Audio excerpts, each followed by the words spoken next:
우리 옆에 있는 분들에게 이렇게 이야기를 해봅시다. 마귀의 접근을 조심하자. 예, 마귀의 접근을 조심해야 됩니다. 오늘 그래서 말씀을 보시면 우는 사자같이 두루다니며 삼킬자를 조심하자라는 말씀을 가지고 말씀을 함께 나누려고 합니다. 사람에게는요 유익을 주는 그런 세균들도 있습니다. 뭐 비피더스라든지 뭐 이런 것들 같은 경우는 사람의 장에서 좋은 역할을 하잖아요, 그렇죠? 그런데 어떤 거는 사람 몸에 들어와서 해를 끼치는 세균들도 있습니다. 마찬가지로 어떤 영적인 존재가 있는데 그 영적인 존재는 우리에게 어떤 영적인 유익을 주기 위해서 오는 영적인 존재들도 있습니다. 그런데 그에 반해서 우리를 해치기 위해서 우리 믿는 자들을 해를 끼치기 위해서 오는 그런 좋지 않는 나쁜 영들이 있다는 것도 우리가 알아야 됩니다. 그래서 이 나쁜 영들은 어떻게 하든지 여러분의 믿음의 생활을 해방하려고 합니다. 믿음의 성장도 해방하려고 하고 어떻게든 여러분들이 잘 되는 꼴을 못 보게 하는 게 이 나쁜 영들입니다. 그래서 우리는 이런 영들을 잘 구별을 할 수 있는 그런 신령한 그리스도인이 되어야 될 줄 믿습니다. 그런데 이 영적인 이 사실을 알고 있는 사람들이 그렇게 많지 않다라는 거예요. 2020년 2월 기준으로 해가지고요, 전 세계 인구가 여러분 얼마나 되는 줄 아세요? 2020년 2월 기준으로 대충 딱 했을 때 77억 4천만 명가 된대요. 77억. 그러니까 딱 하면 그냥 77억이에요. 전 세계 인구가 77억인데 그 중에서 한 10분의 1 정도가 예수를 믿는다고 우리는 볼 수 있어요. 그런데 그 10분의 1 가운데서도 또 이런 영적인 존재에 대해서 정확하게 제대로 알고 그리고 그것들에 대해서 깨어있는 또 그런 분들은 또 극소수예요. 교회는 그냥 다니는데 영적인 세계를 모르고 영계의 세계를 모르고 우리에게 이로움을 주는 영이 있고 우리에게 해악을 끼치는 그런 영들이 있다는 사실을 모르고 그냥 신앙생활을 하는 분들이 의외로 많다라는 거예요. 근데 그 가운데 극소수만 이런 영적인 존재를 아는데 여러분들이 그 극소수에 들어가기를 바랍니다. 교회는 다니고 있지만 영적인 세계에 대해서 이렇게 잘 모르는 사람들이 참 많아요. 마귀, 귀신 이런 것에 대해서 알려고 하지도 않고 무관심하고 하나님의 은혜면 되지 뭘 굳이 그걸 알아야 되느냐라고 이야기를 합니다. 만약에 그런 논리라면 우리는 북한에 대해서 우리는 존재에 대해서 잊어야 돼요. 북한은 우리에게 아무 위협이 안 된다고 생각하고 북한은 우리에게 주적이 아니다라고 인정해야 돼요. 그런데 북한은 여전히 우리를 위협하고 있는 존재거든요. 여전히 우리 나라를 위협하게 하고 경제를 흔들고 그리고 사회 질서를 흔들고 간첩이 들어와서 온 나라를 시끌벅적하게 만들고 있는 그 존재를 뻔히 보고도 아무렇지 않다고 하는 것은 이것은 마치 그냥 우리는 하나님의 사랑만 이야기하면 된다, 하나님의 은혜만 알면 된다 이런 거하고 똑같은 거예요. 물론 우리는 하나님의 사랑 알아야 됩니다. 하나님의 은혜도 알아야 됩니다. 그러나 그 하나님의 사랑과 그 은혜를 받지 못하게 해방하는 그 영적인 존재 또한 우리가 알아야 그들을 대항할 수 있고 그들에게 속지 않고 우리들의 믿음이 해방받지 않냐고 여러분의 믿음이 성장해 갈 수가 있다는 것을 여러분들이 기억하셔야 되는 거예요. 오늘 성경에 보면 이 마귀에 대해서 마귀가 어떤 존재인지를 정확하게 이야기를 하고 있습니다. 오늘 본문에 보면 마귀라는 단어가 나오는데 이 마귀는 호디아볼로스라는 뜻이에요. 디아볼로스라는 게 디아라는 뜻이 뭐냐면 나누다, 분리하다, 이간질하라는 뜻이에요. 그래서 이 본문이 이 마귀를 해방자라고 이야기합니다. 그래서 이 사도 베드로는 마귀를 뭐라고 표현합니까? 삼키는 자라고 표현을 하면서 사자처럼 삼킬 자를 찾고 있다는 것, 즉 먹잇감을 찾고 있다는 것을 설명하고 있습니다. 사자는 굶주려 있다가 먹잇감을 찾으면 그 앞에서 어라 하면 소리를 크게 지르면서 그 상대방이 있는 그 동물을 기를 확 죽여버립니다. 꼼짝 못하게 만들어요. 그것처럼 마귀도 시험에 빠진 신자가 있으면 거기에 가서 막 겁을 줍니다.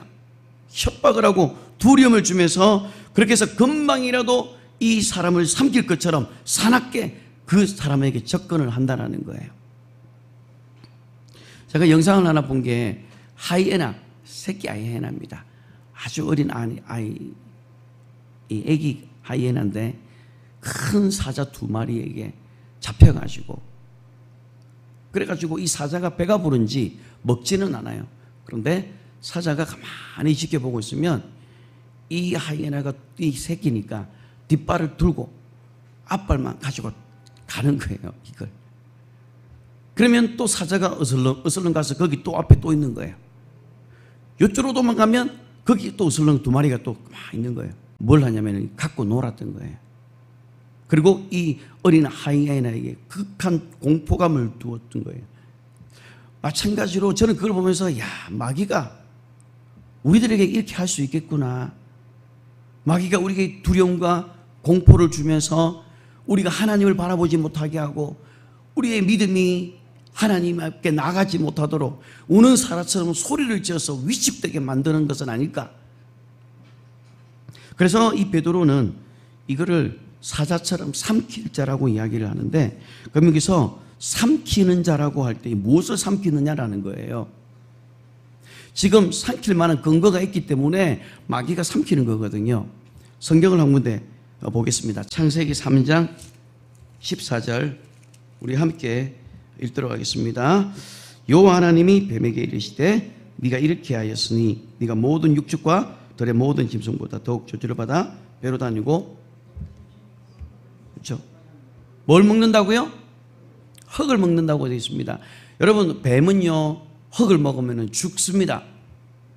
근데 여기서 뱀이 흙을 먹는다는 게 뭘 말하느냐면 바로 오늘 우리가 읽었던 베드로전서 5장 8절과 9절에 있는 것처럼 뭐냐면 사람을 삼킬 수 있도록 사람을 먹을 수 있는 그런 권리를 가지고 있다라는 것을 설명하고 있는 거예요. 그래서 마귀는 삼키는 자예요.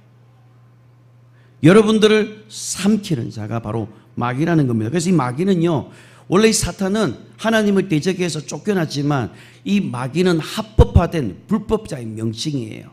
그래서 이 땅에서 합법적으로 사람을 괴롭히고 사람에게 병을 주고 사람에게 고통을 주고 사람에게 상처를 주고 사람에게 절망을 주고 사람을 완전히 못쓰게 만들어버리는 그 합법적인 권리를 불법자지만 이것을 가지고 있으면서 우는 사자처럼 삼킬 자를 지금도 찾고 있다는 것을 우리는 알아야 됩니다. 그래서 이 마귀는요, 또 하나의 특징이 뭐냐면 두루다니며라는 말씀이 나오죠. 두루다니며. 마귀의 또 하나의 특징은 두루다닌다는 것인데, 마귀는 이 흑암 가운데 갇혀 있는 것이 아니라 이제 마귀가 이 안에서 합법적으로 이제는 사람을 먹을 수 있는, 병을 주고 고통을 줄 수 있는 그런 합법적인 권리를 가지고 이제 있기 때문에 두루두루 다니면서 이제 활동한다는 것을 말하는 거예요. 그런데 이 마귀는 단수입니다. 디아볼로스 해가지고 인격적인 존재를 설명할 때 이것을 설명한다고 그럽니다. 그런데 이 마귀는 여러 군데 다니는 것이 아니라 그냥 단수로 여기 가면 또 저기 가고 두루두루 다니면서 삼킬 자를 찾는다고 성경이 이야기하는, 그래서 마귀들이 아니고 마귀 존재는 하나입니다. 그리고 그 밑에 마귀 밑에 수많은 들어온 영들, 쫄개들, 귀신들이 이제는 그 일들을 수행을 마귀가 시키는 일에 수행을 한다라는 거예요. 그래서 마귀가 두루두루 다니면서 야, 저 사람 시험 들만하다 하면 이제는 쫄따구를 보내는 거예요. 그래서 그 사람을 완전히 장악시켜 버리려고 하는 게 마귀가 하는 거예요. 그래서 여기서 두루 다닌다라는 것을 통해서 우리가 알 수 있는 게 뭐냐면 마귀는 해방자입니다. 그래서 두루 다닌다 이 말은 아주 적극적으로 돌아다니고 있다는 것을 말하는 거예요. 그냥 소극적으로 성령님은 우리가 초청하고 우리가 환영해야 그분은 오시지만 마귀는 우리가 초청하지 않아도 그냥 담을 넘어서 들어오는 불법자예요. 그러니까 아주 눈에 불을 켜고 돌아다니는 거예요. 그래서 성경에는 이 마귀를 에베소서 2장 2절에 보면 공중권세 잡은 자라고 이야기를 하고, 그리고 골로새서에 보면 흑암의 세력을 잡은 자라고 이야기하고, 히브리서 2장 14절에 보면 사망의 세력을 잡은 자라고 이야기를 합니다. 그래서 이 공중에 마귀가 공중권세를 잡고 있기 때문에 이 땅에 속해 있는 모든 사람들은 그 마귀의 손아귀에서 빠져노는 것은 사람이 모르는 절대로 불가능하다는 거예요. 그런데 예수 믿는 사람들에게 있어서 가장 위험한 게 뭔지 아십니까? 바로 이 마귀에 대한 무관심과 무지예요. 이 정체를 모르고 그냥 하나님의 사랑만 계속하고 있다가, 하나님은 나를 사랑한다고만 있다가, 이 마귀 정체를 모르고 있다가 어떤 어려움이 당하면 하나님 나를 사랑 안 하시는가 봐, 하나님 나를 버리셨는가 봐, 이렇게 이해를 해버리는 거예요. 그런데 우리는 마귀가 어떠한 존재인지를 분명히 알아야 됩니다. 그런데 이 마귀라는 존재는 눈에 보이지가 않아요. 눈에 보이면 문제는 간단해요. 어떤 존재인지, 어떻게 우리를 미혹하고 오는지, 어떻게 시험하는지 우리가 보면 너무 쉽잖아요, 이게 알면. 근데 문제는 눈에 안 보이니까 이게 어려운 거예요. 그렇게 또 안 보이니까 뭐예요? 안 믿는 거예요. 마귀가 어디 있느냐고, 귀신이 어디 있느냐고 그럽니다. 눈에 보이지 않는 영적인 존재이기 때문에 마귀에 대해서 무관심하거나 그 존재를 부정하면서 그냥 관념적인 존재로만 여기는 거예요. 그런데 성경은 이 마귀를 관념적인 존재가 아니라 실제적이라는 것을 말하는 거예요. 그리고 우리 인생 가운데서 우리 인생에 몰래 들어와서 우리 인생에 고통을 주고 질병을 주고 우리의 믿음을 해방하고 어떻게든 믿는 자들을 믿음대로 살지 못하도록 끊임없이 미혹하고 유혹하고 해방하는 것이 바로 마귀가 하는 일이라는 거예요.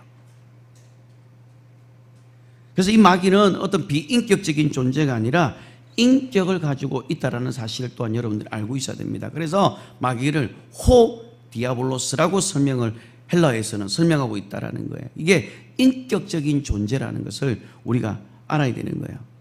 예수님께서 그라사 지역에 가려고 했을 때 예수님과 제자들이 배에 타고 갔을 때에 풍랑이 일어납니다. 바람이 불고 풍랑이 일어나고 난리가 납니다. 근데 예수님께서 그라사 지역에 가자라고 우리 명령을 하고 제자들과 함께 배를 타고 가는데 그때 이게 광풍이 일어나서 거의 죽기 일보 직전입니다. 제자들이 난리가 납니다. 그래서 예수님을 깨웁니다. 예수님께서 그 제자들을 보고 믿음이 없다라고 꾸짖으시고 난 이후에 뭐라고 말하냐면 바람과 바다를 향해서 잠잠하라, 바람아 바다야 너는 잠잠하라 하니까 그 다음 어떻게 됐냐면 아주 잠잠하였다라고 되어 있어요. 그런데 예수님께서 이 바람과 바다를 꾸짖었다, 이 꾸짖다라는 말은 인격적인 존재를 향해서 꾸짖던 거예요. 여러분 그라사 지역을 가면 여러분 우리가 잘 아는 한 사람이 나옵니다. 누가 있습니까? 그라사 광인이 있어요. 군대 귀신 들렸던 사람이 그 지역에 있었다는 거예요.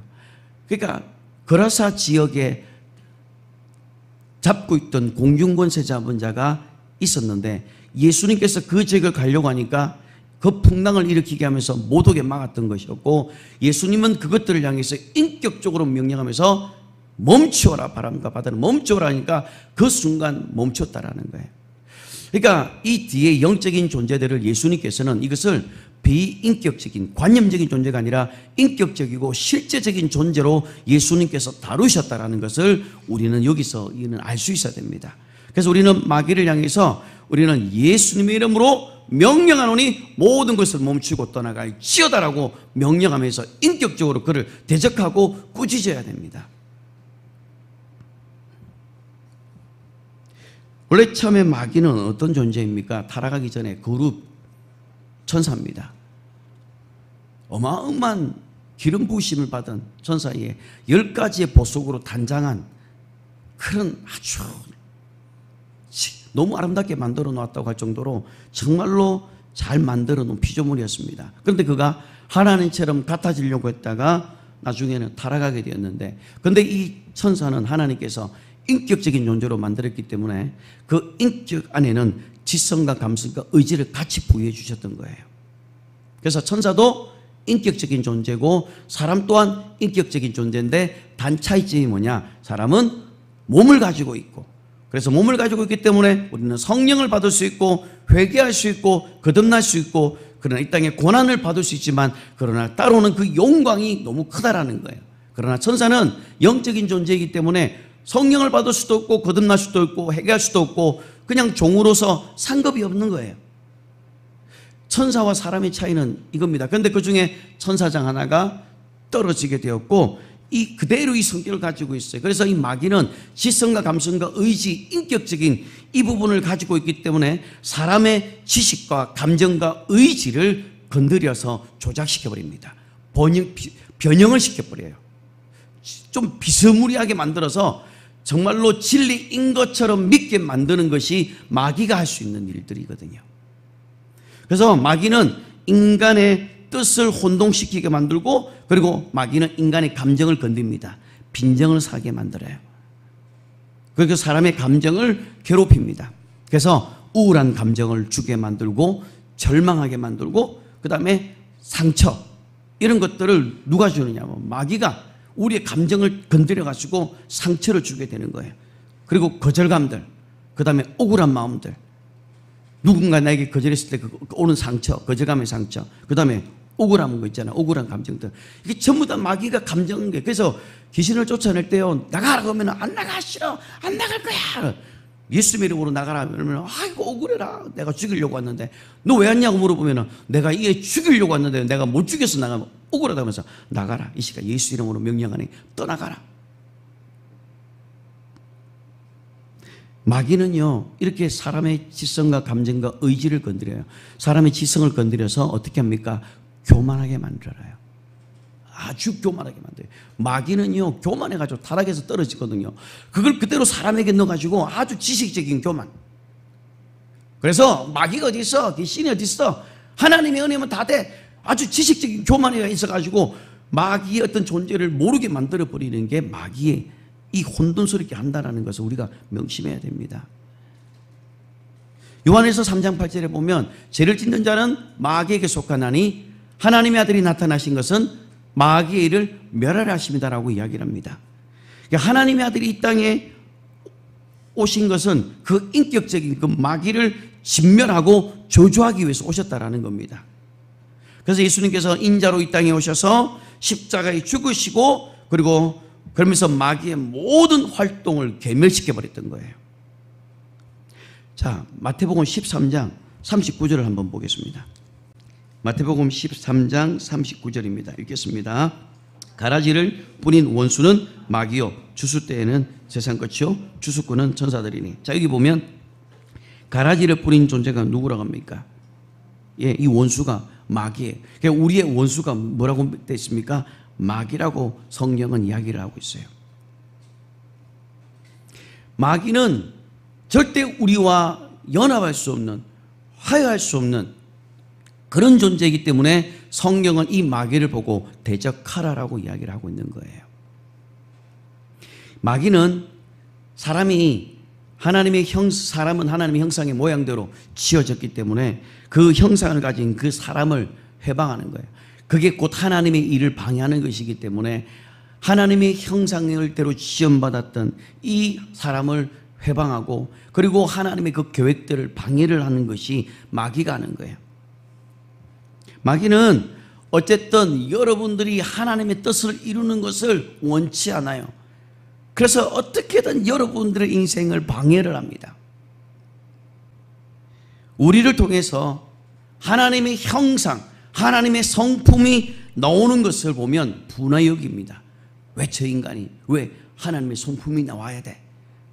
그래서 육체의 소욕대로 미워하고 정욕대로 음란하고 세속대로 살아가야 되는데 왜 하나님의 성품이 나오는 거야? 그것을 분해하고 억울해하고 그렇게 하는 것이 마귀가 하는 일들이라는 거예요. 그래서 이 마귀는 우리가 하는 일을 철저하게 해방을 합니다.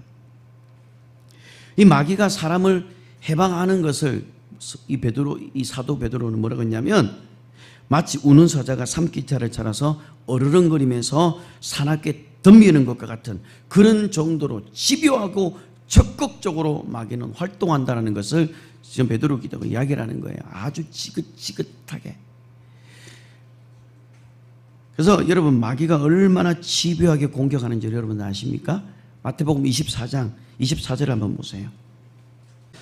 거짓 그리스도들과 거짓 선지자들이 일어나 큰 표적과 기사를 보여 할 수만 있으면 택하신 자들을 미혹하리라. 그러니까 마귀는 택하신 자들을 미혹하는 거예요.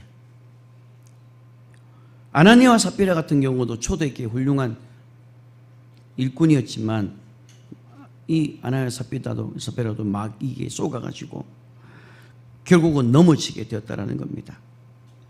어쨌든 이 마귀는 우리에게 접근을 해서 우는 사자가 먹잇감을 찾아 삼키려고 하는 것처럼 삼키는 거예요. 이건 누구를 삼키는 겁니까? 바로 우리들을 삼킨다라는 거예요. 우리를 삼키려고 하기 때문에 우리는 아무런 준비를 하고 있지 않으면 어떻게 되겠습니까? 창세기 4장 7절을 한번 좀 여러분 함께 찾았으면 좋겠습니다. 마귀가 얼마나 간사한지 창세기 4장 7절을 한번 찾고 읽겠습니다. 다 같이 읽겠습니다.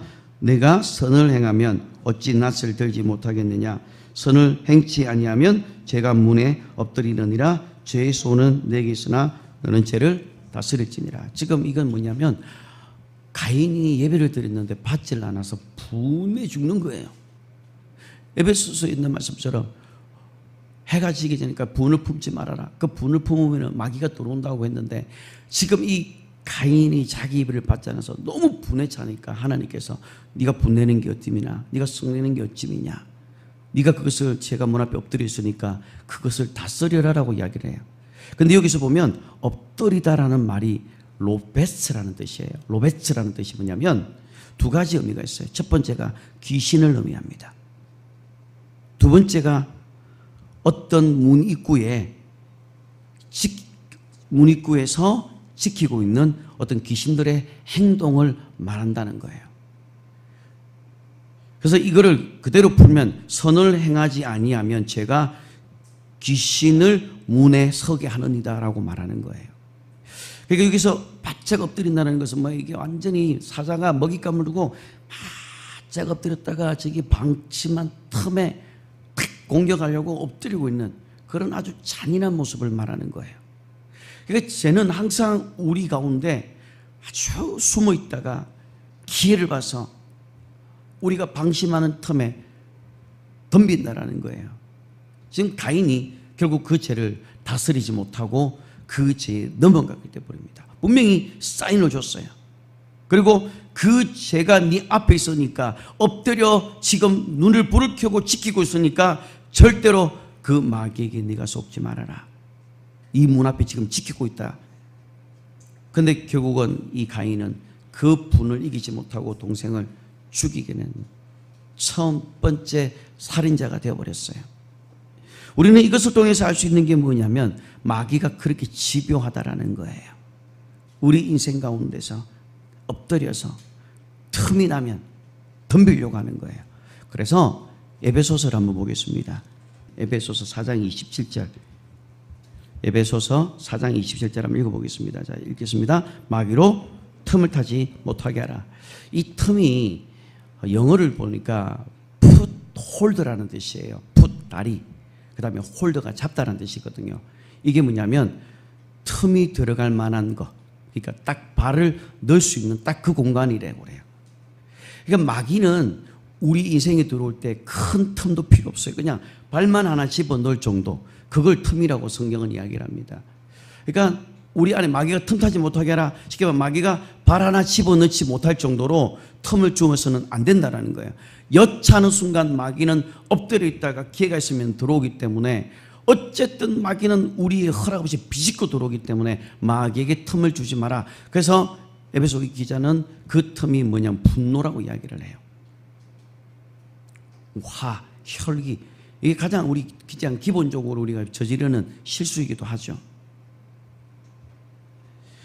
그래서 마귀는 틈을 주면 안 된다는 것을 우리가 명심해야 됩니다. 그래서 야고보서에 보면 마귀를 대적하라라고 말하는 거예요.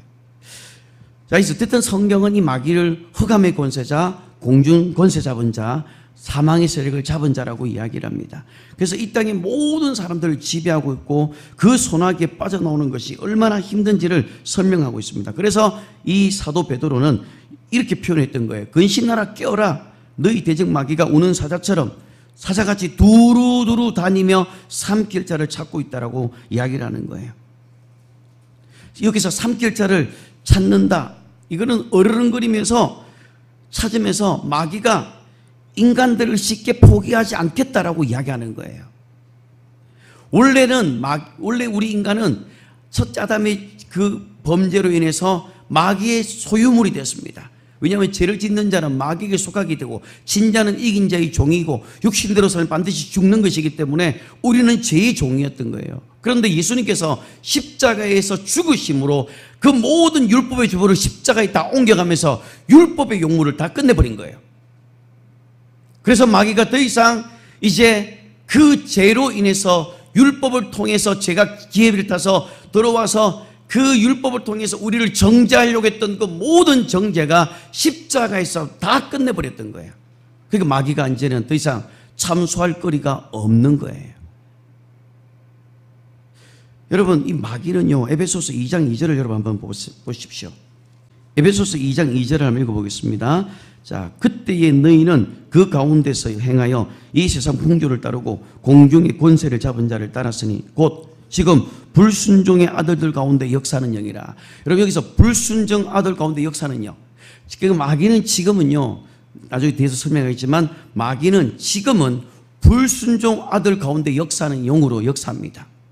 고린도후서 4장 4절에 있는 것처럼 세상 신으로 와서 혼미케 해서 불신자들이 복음의 광채인 예수 그리스도를 보지 못하게 마귀가 그렇게 하지만, 그러나 믿는 자들은 어떻게 하냐면 이미 믿는 자들은 하나님의 소유가 됐기 때문에 더 이상 빼앗을 수 없기 때문에 분이 여기면서 마귀는 믿는 자들을 속이는 거예요. 그래서 우리가 진리로 마귀를 대적해야 되는 거지, 우리가 진리에 서 있지 않으면 마귀에게 무조건 집니다. 말씀이 들어가고 그 말씀을 통해서 우리가 그 진리의 대결을 통해서 마귀를 물리쳐야 되지, 안 됩니다. 여러분, 금식기도 가지고요, 안 됩니다. 필사 안 됩니다. 필사 가지고 되는 문제가 아니에요. 금식과 되는 문제가 아니에요. 이거는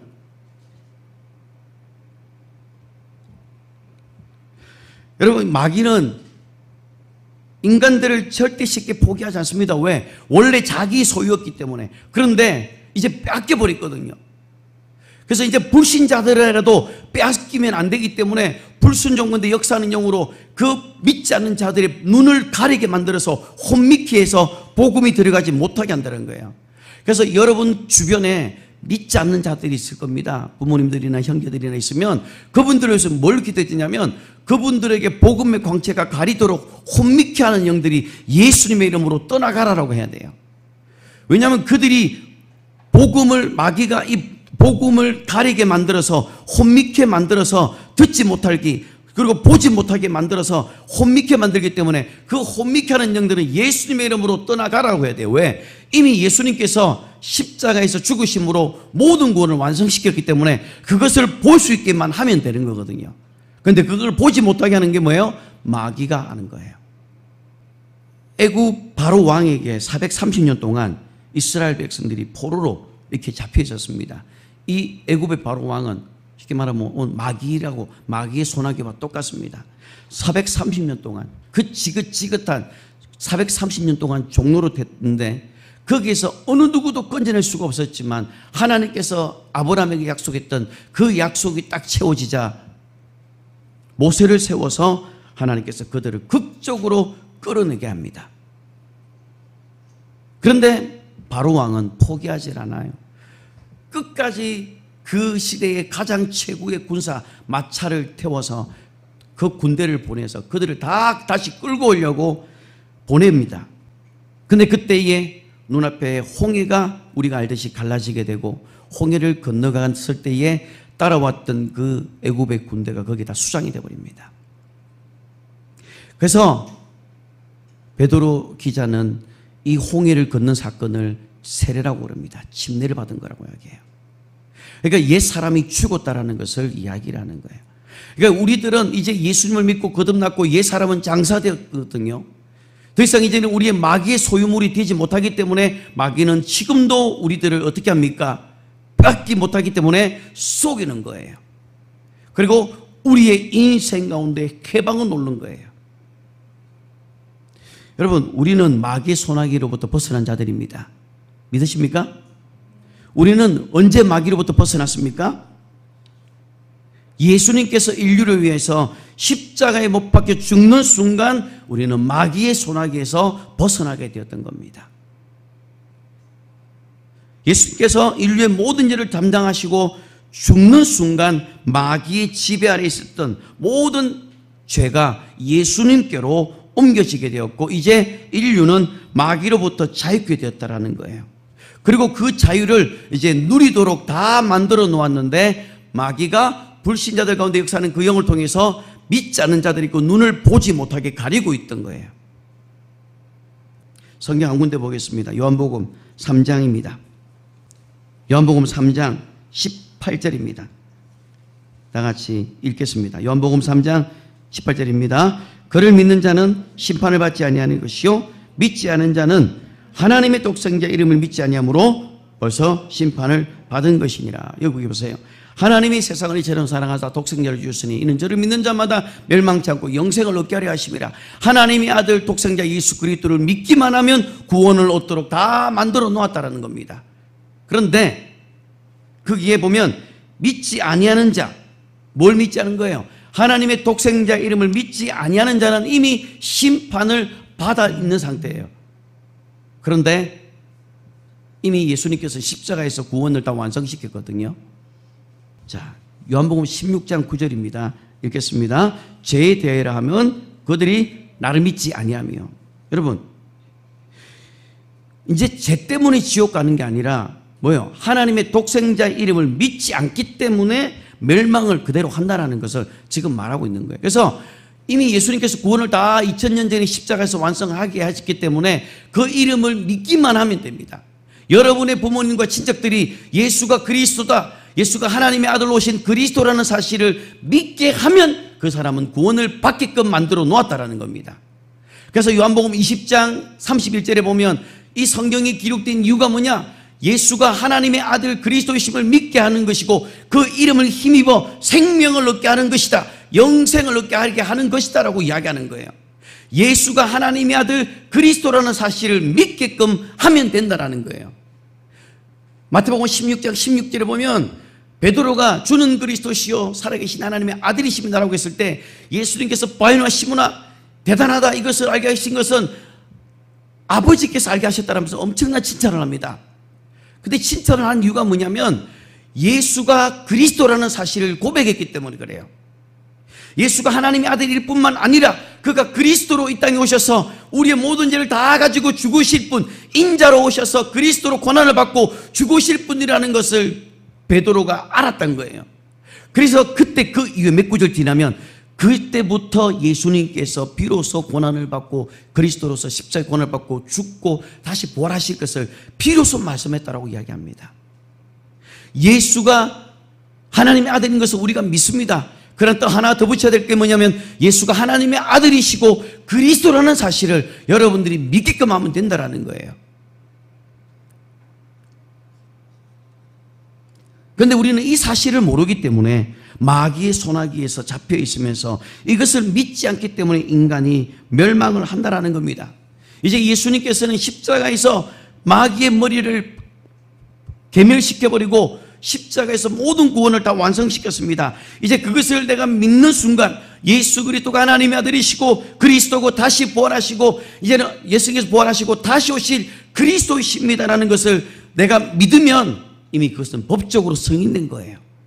예수님께서 십자가에 죽었다는 사실은 법적으로 하나님의 나라에서 다 승인된 겁니다. 마귀의 모든 것들이 다 법적으로 다 까발려진 겁니다. 그래서 이제는 법적으로는 우리가 마귀의 소나기로부터 벗어난 자라는 사실을 우리가 기억해야 됩니다. 마귀는 이 진리를 세상 사람들이 믿지 못하도록 하는 것뿐만 아니라 우리가 법적으로 우리는 죄인이지만 우리는 예수 그리스도의 공로로 그분의 피로 인해서 우리는 의롭다라는 사실, 법적으로는 우리가 의롭다라는 사실을 알고 우리가 예수 그리스도 안에서 자유를 누릴 수 있도록 그렇게 알게 하기를 주님은 원하신다라는 겁니다. 근데 이걸 마귀가 이걸 모르게 하는 거예요. 여러분들은 이미 예수 그리스도 안에서 자유케 된 자인 것을 믿으시길 바랍니다. 마귀의 소나기에서 벗어난 자들이에요. 그런데 이 마귀는요, 불신자들은 이미 자기 것이기 때문에 불신자의 영, 그 마귀가 그 사람, 그 영들을 잡고 있지만 믿는 자들, 이미 거듭난 자들은 자기의 소나기에서 벗어난 자들이기 때문에 자기의 소유였기 때문에 어떻게든 그들을 내 소유로 삼으려면 어떻게든 그 믿는 자들을 회방하고 그 믿는 자들의 믿음을 해방시키고 그 다음에 정체시키고 그리고 막 속인다라는 거예요. 그래서 우리는 마귀에게 절대 속으면 안 되는 겁니다. 마귀는 속이는 자. 이제는 모든 권세가 다 뺏겼기 때문에 이제 남아있는 것은 속이는 거예요. 거짓말을 자기 것처럼 이야기하는 거예요. 요한계시록 12장 10절 다 같이 읽겠습니다.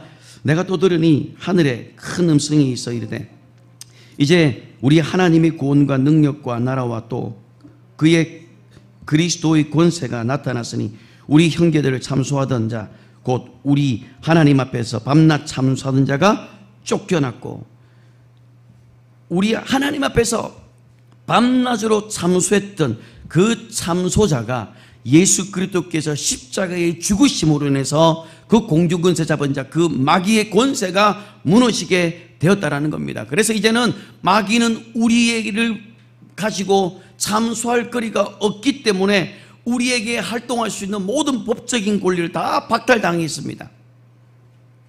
그래서 마귀는 진리가 너희를 자유케 한다라는 이 말씀을 깨닫지 못하도록 믿는 자들을 속이게 하는 거예요.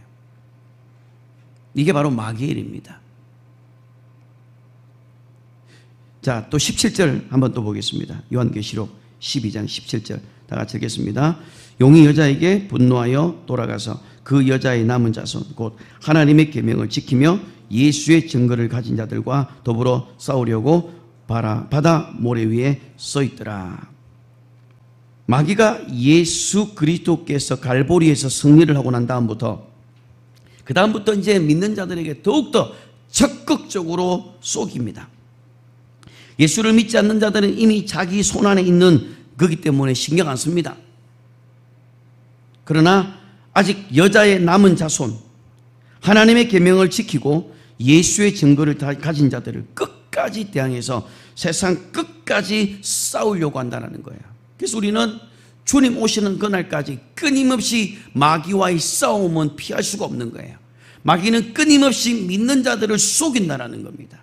그래서 우리가 진리 가운데 서 있지 않으면 우리는 쏟게 되는 것이지만 우리가 진리 가운데 서 있으면 우리는 그것이 거짓말인 줄 알고 거짓말하는 마귀가 예수 이름으로 나에게서 떠나갈지어다 명령할 수가 있게 되는 겁니다. 11절과 12절도 한번 보도록 하겠습니다. 요한계시록 12장 11절 12절 읽겠습니다. 또 우리 형제들이 어린 양의 피와 자기들이 정언하는 말씀으로서 그를 이겼으니 그들은 죽기까지 자기들의 생명을 아끼지 아니하였도다. 그러므로 하늘과 그 가운데에 거하는 자들은 즐거워하라. 그러나 땅과 바다는 화 있을진저 이는 마귀가 자기의 때가 얼마 남지 않은 줄을 알므로 크게 분내어 너희에게 내려갔습니다 하더라. 여러분, 그러면 우리가 어떻게 하면 마귀를 이길 수 있을까라는 거예요. 여기에 답이 나옵니다. 첫 번째가 뭡니까? 예수의 피, 어린 양의 피. 뭡니까? 이게 예수님의 피가 우리를 의롭게 하셨다. 예수님께서 피를 흘림으로 그 피를 통해서 하나님의 아들이 의롭게 됨으로 그 아들을 믿는 자 또한 아들의 공로를 믿음으로 인해서 나도 하나님의 자녀가 되었고 나도 의롭게 되었다는 사실을 내가 믿음으로 고백하면 되는 거예요. 예수님의 피가 나의 모든 죄를 깨끗게 하셨다는 사실을 여러분의 입술로 고백하시면 된다는 겁니다. 그 다음에 또 하나가 두 번째가 뭐냐? 자기의 증거하는 말입니다. 자기의 증언하는 말. 뭘 증언합니까? 아까 말씀드렸잖아요. 예수께서 나의 죄를 대신하여 죽으셨다. 내 죄는 이미 예수님과 함께 진멸되어 버렸다. 나는 이것이 진리임을 나는 믿는다. 예수님께서 나의 모든 죄를 다 가져가셨기 때문에 나는 의로운 자라는 사실을 여러분들이 믿음으로 계속해서 입술로 계속해서 선포하시는 거예요. 아멘. 예수님은 자기의 죄로 죽은 것이 아니라 우리의 죄로 죽으셨습니다. 근데 그분은 죄가 없었기 때문에 다시 살아나셨고, 그리고 살아남으로 인해서 죄가 없었기 때문에 그분을 의롭다고 여겼던 것이고, 우리는 그 아들을 믿음으로 인해서 우리 또한 의로 인쳐주셨다라는 겁니다. 그래서 우리는 어린 양의 피, 예수 그리스도의 피와 성도들의 증거가 마귀를 이길 수가 있다는 사실을 우리가 기억해야 됩니다. 원래 마귀는 율법 뒤에서 졸졸졸 따라다니면서 그 율법을 어겼던 사람들을 향해서 그 죄가 계명을 타고, 죄가 기회를 타고 들어와서, 야, 너 그 율법 어겼지, 너 잘못했거다, 너 죄 지었네, 그러면서 율법을 어긴 걸 가지고 계속해서 죄를 지적하고 사람들을 정죄했다가 예수님께서 십자가에서 율법의 효력을 다 끝내버렸습니다. 그러니까 이제 율법으로 마귀가 졸졸 따라다니면서 율법을 통해서 죄를 지적하게 만들고, 율법은요, 나는 죄인입니다 라는 것을 고백하게 만드는 거예요. 근데 율법을 통해서 지키지 못하니까 그 지키지 못했던 그것을 가지고 마귀가 계속 정죄를 하는 거예요. 근데 이제 예수님께서 십자가에서 그 모든 죄를 다 깨끗하게 끝내버렸기 때문에 마귀가 더 이상 참수할 거리가 이제는 없는 거예요. 여러분들을 향해서 참수할 거리가 있어요, 없어요? 없어요, 이제. 그래서 이제 참수할 거리가 없기 때문에 이제는 불순종하는 그 자들 가운데서 철저하게 역사하는 것이고, 믿는 자들 가운데서는 속이는 것이라는 거예요. 마귀는 원래 하나님 앞에서 참소하는 자였습니다.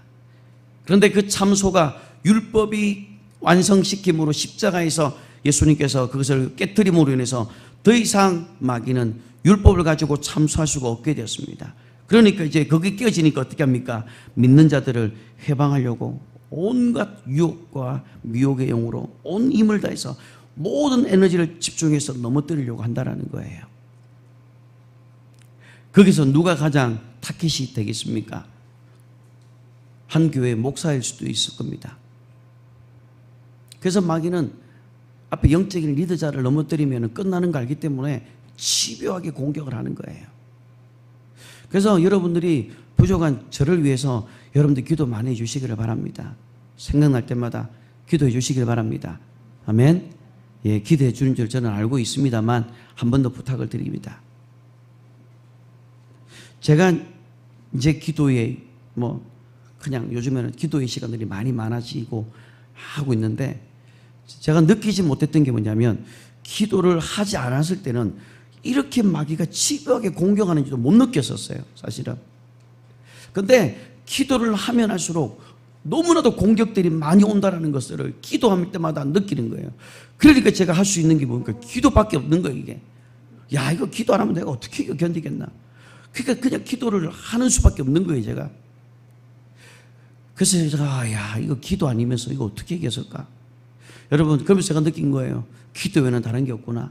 여러분들 기도하면서, 여러분들 시험이 왔을 때에 기도하면서 그 시험들을 이겨내갈 수 있기를 바랍니다. 마귀는 할 수만 있으면 택하신 자라도 미혹하려고 합니다. 그래서 우리는 야고보서 4장 7절에 있는 것처럼 마귀를 대적하는 존재라는 것을 기억해야 합니다. 왜냐하면 마귀는 두루두루 다니면서 삼키자를 찾고 있습니다. 그래서 우리가 마귀의 존재를 부정하거나 무지하면 당하게 되는 거예요. 이 정부가 삶은 소대가리 소리 들어도 아무 소리 못하는 게 그 정권을 주적으로 인정하지 않기 때문에 그래요. 우리가 마귀 공격당해도 아이고 하나님 도와주세요, 하나님 살려주세요, 그게 아니라 마귀가 우리에게 공격하면 우리가 예수님의 이름으로 명령하노니 마귀의 모든 계략들은 멈추지고 떠나갈지어다. 우리의 가정 안에서, 우리 교회 안에서 떠나갈지어다 명령하실 수 있어야 된다는 겁니다. 가인에게 접근했던 것처럼 오늘날도 마귀는 우리에게 접근을 합니다. 그래서 주님의 순결한 신부들은 성령의 도움이 절대적으로 필요한 것입니다. 한 주간 동안도 우리는 성령의 도우심이 절대적으로 필요하기 때문에 우리는 그 성령님을 매 순간 환영하고 모셔드리고 인정하고 그분의 인도를 받고 살아갈 수 있어야 되는 겁니다. 왜냐하면 마귀는 지금도 우리에게 와서 접근을 합니다. 그렇기 때문에 우리는 매 순간마다 성령 하나님의 도움을 받고 우리가 늘 깨어 있으면서 살아갈 수 있기를 바랍니다. 말씀을 맺겠습니다. 마귀는 눈이 충혈되도록 저와 여러분의 빈틈을 찾아서 무너뜨리려고 할 겁니다. 우리의 가정을 무너뜨리고 우리의 교회를 무너뜨리고 한 개인을 무너뜨리고 그리고 한 가정을 무너뜨리고 어떻게든 여러분의 모든 상황들, 모든 조건들을 다 무너뜨리게 하려고 한다는 것을 여러분들이 기억하시고 여러분들이 무너지지 마시고 여러분들이 이 아들이 아버지께 간청해서 성령을 보내주시겠다고 했던 것처럼 여러분들이 월화수목금토일 24시간 분초마다 성령의 도움을 받으시기를 바랍니다. 마귀는 해방자이기 때문에 우리는 우리 인생의 해방자인 그 해방자를 예수님의 이름으로 대적하고 쫓아낼 수 있으시기를 바랍니다. 귀신은요 사람 몸에 붙을 수 있지만 마귀는 사자처럼 덤빈다라는 거예요. 믿는 자라도 지옥에 끌고 가려고 혈안이 되어 있는 것이 마귀가 하는 겁니다. 그래서 우리는 마귀를 대적해야 하는 것이고 그래서 예수님께서 믿는 자들에게 이런 표적이 따르르니 곧 그들이 내 이름으로 귀신을 쫓아내고 새 방언을 말하고 뱀을 집어올리고 무슨 독을 마실지라도 해를 받지 않으며 병든 사람에게 손을 얹어 넣으리라 말씀하시면서 믿는 자들에게 그 이름을 주셨다라는 겁니다. 오늘도 우리에게 그 이름으로 예수님의 이름으로 마귀를 대적하고 성령 충만한 삶을 살아가기를 주님의 이름으로 축복합니다.